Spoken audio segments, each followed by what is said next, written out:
Mindfulness Meditation Podcast. I'm your host, Dawn Eshelman. Every Wednesday at the Rubin Museum of Art in Chelsea, we present a meditation session led by a prominent meditation teacher from the New York area.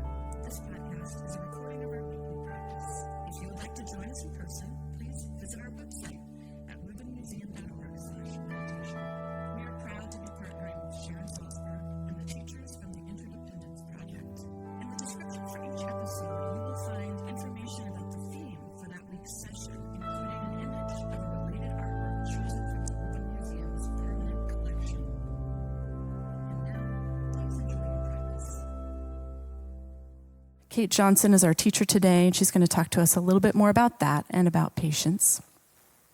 Kate teaches mindful yoga in New York City public schools and Buddhist meditation at the Interdependence Project, one of our partners for this program.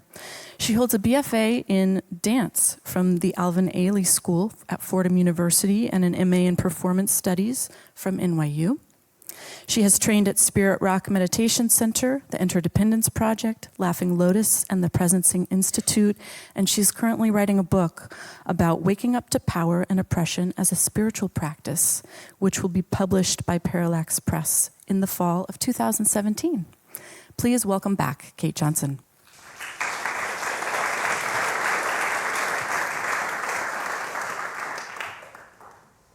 Good afternoon. I was heartened to hear the giggles about the patience topic. Seems like we'll have a lot to talk about, and I was really inspired by this artwork and this figure of the bridge builder, which is such an incredible, I think, cultural archetype, right? The one who makes connections between two disparate places or times or people, and creates a structure for bringing that divide a little closer. And so today I wanted to talk a little bit about this kind of the necessary and joyful work of bridge building in our culture, and a little bit about how mindfulness training can help us to be better bridge builders. And specifically, as Dawn talked about, through this quality of patience, which we have so many opportunities to develop in just 20 minutes of mindfulness meditation, right? So I was thinking about this. Every once in a while, I like to remind myself, what is mindfulness? What are we actually talking about here? And thinking of this quality of mindfulness that we are hoping to train in through mindfulness meditation, that one way it can be described as a state of wholeness and of a sense of being connected both to oneself, connected to each other, connected to our environment, and perhaps even whatever concept we have of the divine.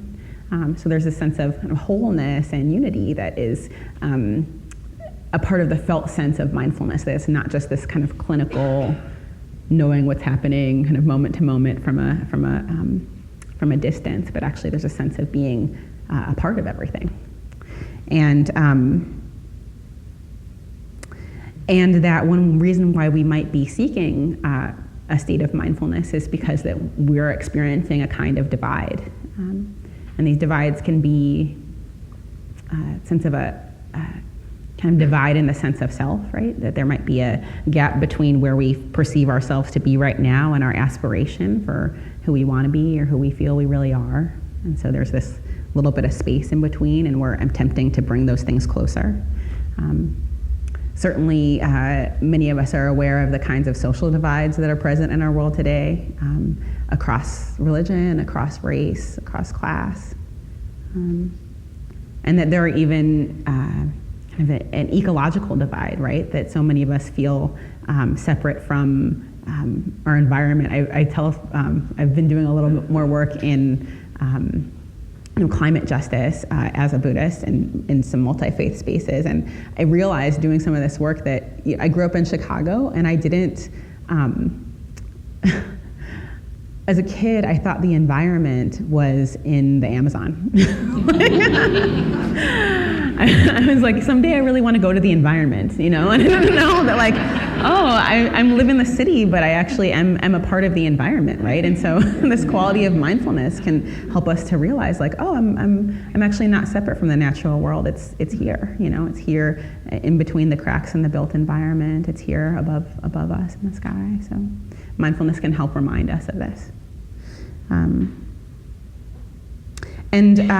Where patience comes in with mindfulness practice, I think can be fairly apparent when it comes to just our moment-to-moment experience, that in a session of mindfulness practice, and today we'll be working with a mindfulness of breathing, which is a very common practice across different mindfulness traditions.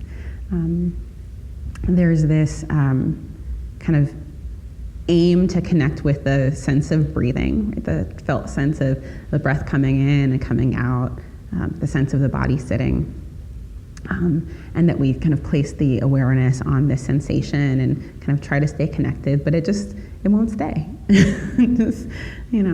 It comes and stays for a while, and then without our permission, goes somewhere else, something that's happening several breaths from now, or something that happened several breaths ago. And so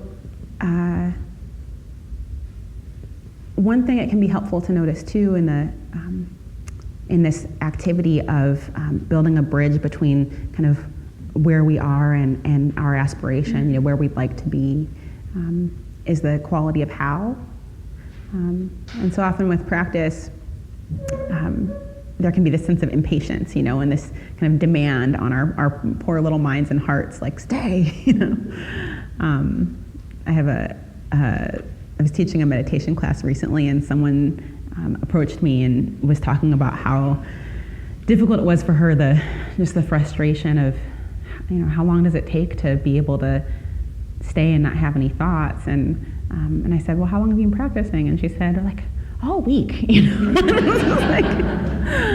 So I think one of the things that mindfulness can do is to teach us to take a little bit of a longer view and to really see how change happens, that it happens not in this, huge sweep because we demand it to be so, but it happens in these micro moments of choicefulness, where we not only decide to come back, but decide to come back with love.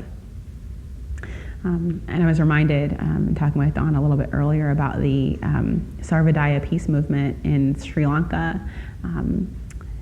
Their peace plan was a 500-year plan. They said it took us about 500 years to get into this mess, and it's going to take us about 500 years to get out. And so, this I say it takes time not because we should wait forever to start. Like, I think we should start now, and we will start in about 2 minutes. But that we start to develop this patience, this quality of heart that is able to accept the current situation in a way that says, I'm not going to add to the suffering here by with my demand or with my harsh expectations, or with kind of pushing and pulling the mind, our own or anyone else's, right? And that we're also not going to fall into denial and pretend it's not happening, but that to be able to kind of develop this quality of working steadily, moment to moment, with a sense that we're going to be in it for the long haul. So with the quality of effort that we could work towards change for 500 years, with the confidence that with these small actions we will eventually get there. So I thought we could just practice a little bit together on this micro level of just me and my breath, right? And that the kinds of qualities that we'll develop in this practice are, indeed applicable to other life situations, hopefully to one that you can use even today. So I'll guide the practice, but just to give you a sense of an overview, we'll be working with mindfulness of breathing, connecting with a sense of the breath. And I'll just suggest for today, if you'd like, to make a gentle mental note of what's happening when it's happening. So as you breathe in, you might silently say to yourself, breathing in. As you breathe out, silently saying, breathing out. And then if there's a moment of pause in between that out breath and the next in breath, you can silently say to yourself, touching, and that would remind you to drop into the sense of the body touching the chair, the feet touching the floor, and really, kind of energetically or symbolically touching the earth in the body, right? The earth is so patient with us. Yeah. So I hope that sounds okay, and I'll go ahead and guide you through, and then we'll have a chance to talk a little after if you like. So go ahead and find a seat that feels comfortable for you, as comfortable as possible. These chairs aren't bad as far as chairs go. And finding a place where your feet can rest on the floor.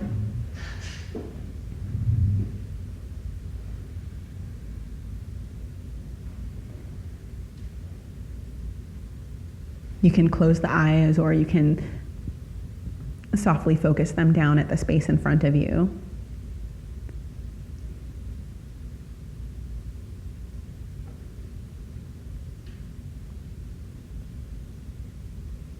And hands can be resting.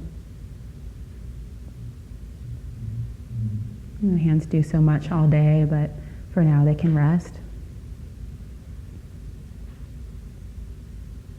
So embody a posture that's both alert and relaxed. The relaxation comes from this sense that we can really rely on the chair to hold us, the floor to hold the chair, the earth to hold all of this. So we can rest in that support, earth element.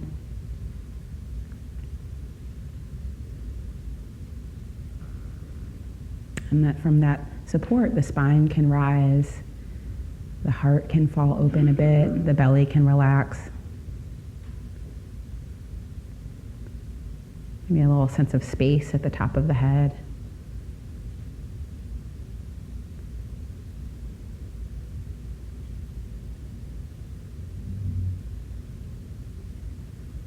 Take a moment to acknowledge the patience of this very human body.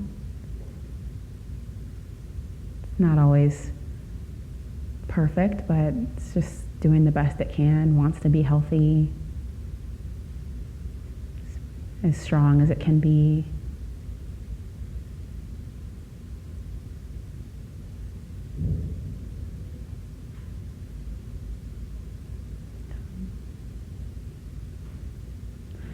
And then taking a moment before we dive into the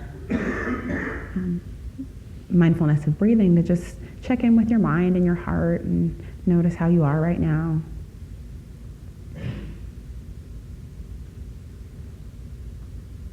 This quality of patience, not needing to add to anything, not needing to be in denial, but just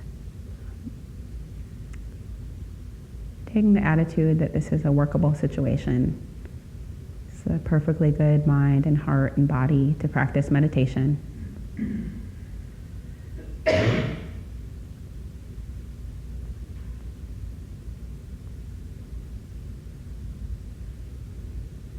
And then finally turning your awareness towards the feeling of breathing. And we'll use this anchor as a place to rest the awareness, a kind of home base for our attention.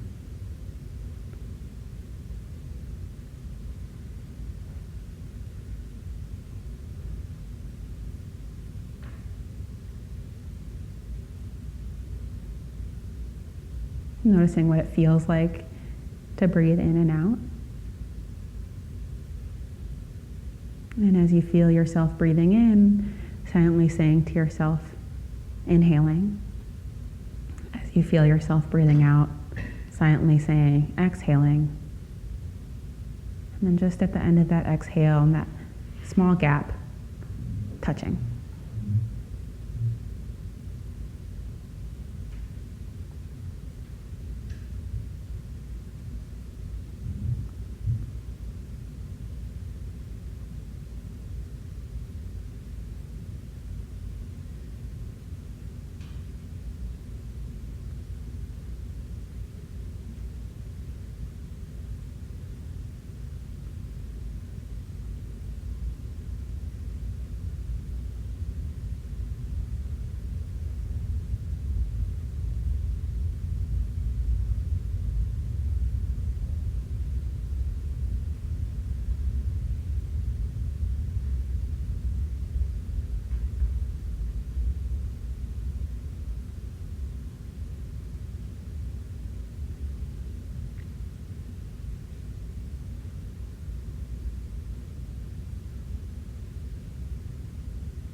Noticing that it actually doesn't take so much effort to feel the breath.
And noticing that when the mind wanders, it actually doesn't take very much effort to bring it back.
And every once in a while, just noticing if the mind and the body have gotten kind of separated, if the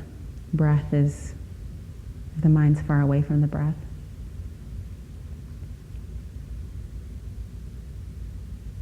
And then if it is, just patiently bringing them together again, building a bridge.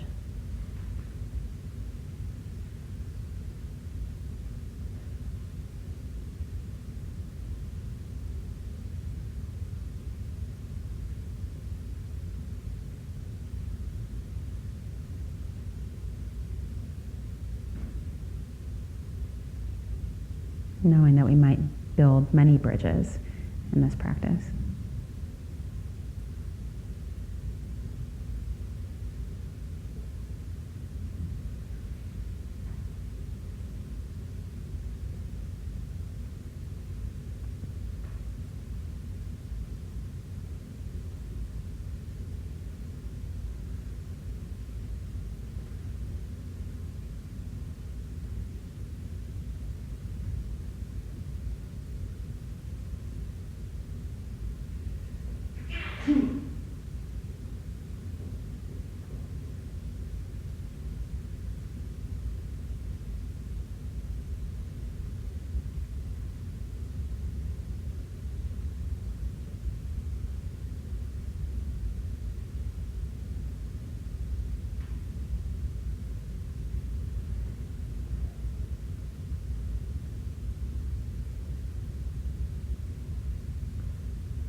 Inhaling, exhaling, touching.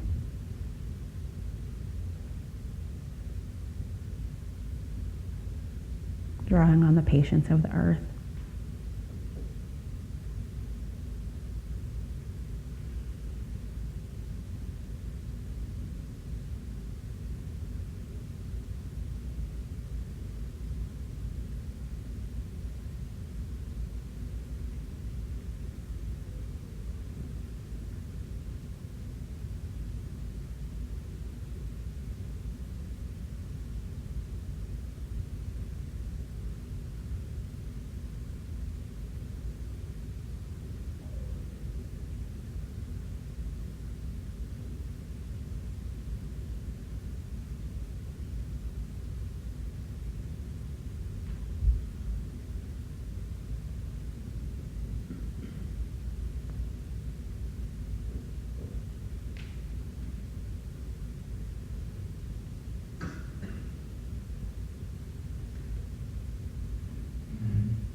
Breathing in, knowing that we're breathing in.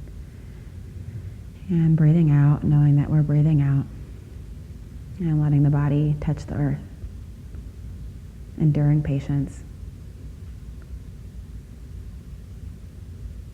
Kind, sustained attention for the long haul.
And so maintaining the meditative posture, we'll just start to move towards the close of the practice. And I'll offer you a contemplation that comes from the commentary of the metta practice, the love and kindness practice. And in it, Buddhaghosa encourages us to first contemplate the dangers of hatred, the consciousness that divides, and then to contemplate the benefits of patience, considering patience as a prerequisite for love.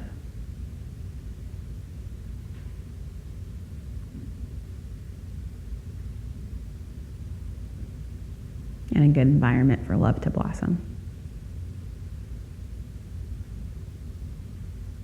So as we close, considering the benefits of patience for your relationship with yourself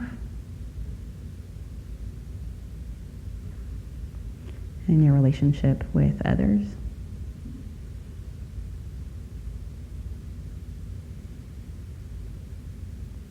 And your relationship with the larger environment and all its people.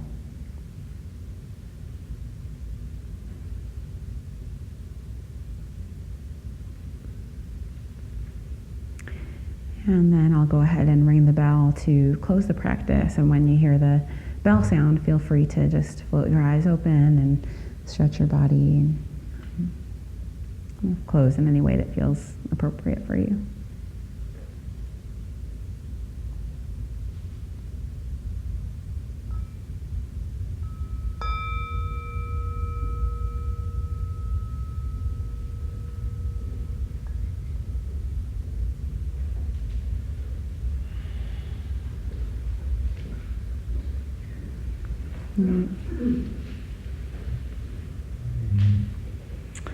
So thank you for your practice, for being willing to spend 20 minutes in the patience gym. See you soon. Thank you.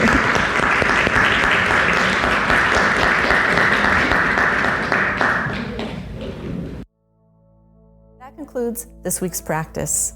If you'd like to attend in person, please check out our website, rubinmuseum.org/meditation, to learn more. Sessions are free to Rubin Museum members, just one of the many benefits of membership.